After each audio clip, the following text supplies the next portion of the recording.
Tributes have been paid to Scott Walker, the singer and songwriter who has died at the age of 76. He shot to fame in the 60s as one of the Walker brothers, singing on hits including The Sun Ain't Gonna Shine Anymore and Make It Easy on Yourself.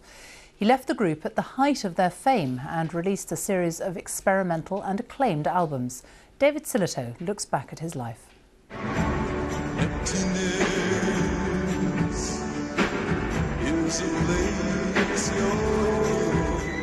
The life of Scott Walker is one of music's stranger journeys, a long retreat from 60s pop stardom.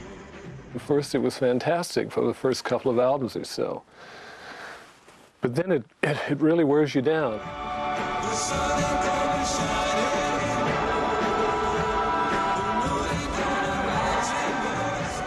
This was a man who, at the peak of his success in the Walker Brothers, disappeared into a monastery to study Gregorian chant. And even 40 years on, those working with him saw a man who wanted to move on from his past.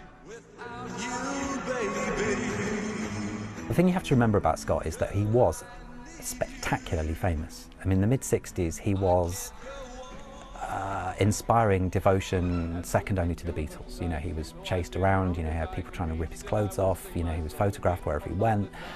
You know, he experienced full throttle celebrity. And I think anybody who's been through that experience is marked by it. It is a very peculiar experience. Go after me, she heard what I said. Tell her to change the sheets on the bed. Matilda, come back to me. In the late 60s, he went solo and embraced the work of Belgium's Jacques Brel. But as the years went by, his sales dipped. I became kind of a leper. I mean, people didn't really want to touch me after, you know, commercially, after the albums I started to make. And after that, I don't know what happened. A whole lot of drinking. There's no regrets. Musically, he went from this to something rather darker, dissonant and experimental. That 60s pop star with the screaming fans had long since become just a memory. The singer Scott Walker, who has died at the age of